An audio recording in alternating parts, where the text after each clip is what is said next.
Okay, so I'm going to show you how I do my locks, my extensions. And first of all, every video has to start out with an awesome cup of coffee. Okay, so hopefully you can see this. I've got my little thing of rubber bands here. And here's one that I've actually completed. I'll show it to you in a second. I'm trying to find my crochet needle. Just bear with me for a second. I can't find my set .75. Oh, just used it yesterday. Hell, oh, there it is. Okay, so the tools I use is a 0.75 millimeter crochet needle. I don't know if you can see that. It's probably not. Okay. And I use a comb. Now, this is the one that I completed for another gal. It would just, it was an extra one. I don't know if you can see any of the details on it. I tried to have the lighting so that you could see, but this is just back comb and crochet. Mostly crocheting this extension.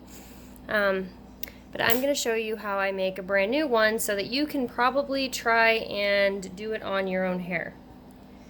I got tons of sections here. I had so much hair donated to me from a lady whose daughter got her hair cut. So what I'm going to do is I'm going to start out with a piece probably that long. And you can always make these longer too by just like overlapping them like that, but I'm not going to do that just for this video, just to show you how I do my crocheting and back hook. Back hook? What? No, crocheting and back combing.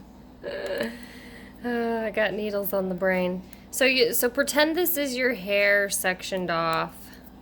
You know, you tie it off. Well, you don't have to, but I always do when I do people's hair, just so I know that, you know, what I'm getting. So pretend this is your hair sectioned off like this. And this hair is really straight. It's kind of coarse. It's pretty thick.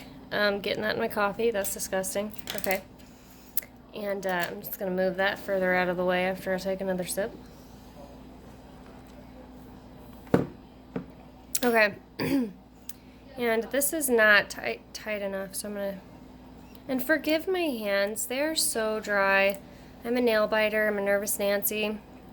Not to mention I use Germ-X on the regular and wash my hands 24/7. So, okay, so what I do is I'm just gonna start back combing hair. I wanna get it as knotted as possible up towards, you know, the base. So I'm just gonna make it a mess. Not too much, just because, you know, if it's bunched up, it'll knot pretty easily. So that's what it's going to look like when I start. And what I'm going to do is, and this is exactly what I do on my hair too. I can't tell if it's in focus or not. It is not in focus. Okay. Tori, come help me get my camera in focus. Focus. Okay, never mind, I got it. All right, so what I'm gonna do is I'm gonna have the needle pointing face down. So like the hook is gonna be pointing away from me. And I'm just gonna pinch the hair in my fingers, right? And I'm gonna just start by setting the needle on the hair. And I think that it lost focus again. Ugh, why? I'm so sorry. Okay, and I'm just gonna go back and forth like this. And then when I do that, you probably can't see.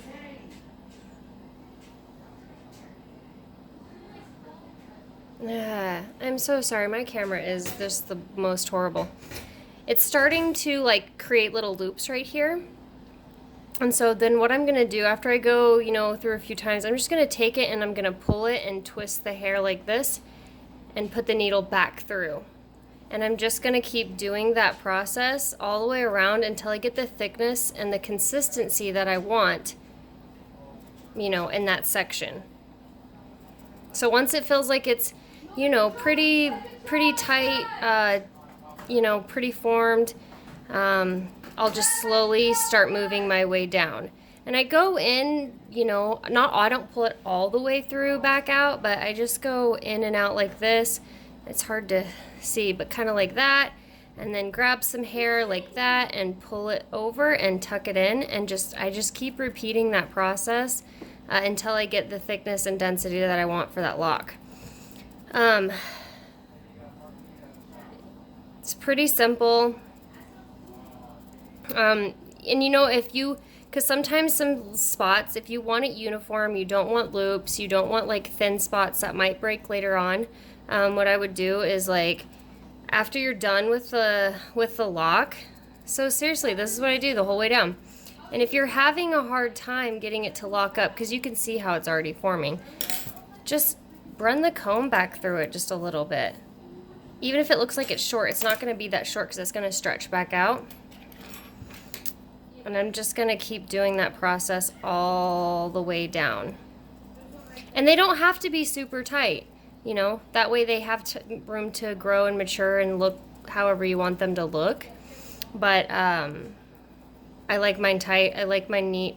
I try my best to keep them tight and neat, although the extensions that I put in my hair, because my hair was really short, it was a really curly hair, and so when it started to mature, it actually produced tons of loops, which I don't mind, but you can definitely see the difference in my hair and the extension. But it looks definitely unique on its own, and it's hard to get beads and stuff in your hair when there are a lot of loops. So basically that's it. You just, you know, keep going in and out, grabbing some hair like that, turning the hair, pushing it through, and starting the process all over. And yeah, and eventually this will become an entire lock, and these will be one of the ones I send to you. It's a brown. It's really pretty. This one's like a blonde and brown mixed together. But I really hope that helped at all. If not, let me know and I can maybe show you in more detail. All right. Love you, sister. Bye.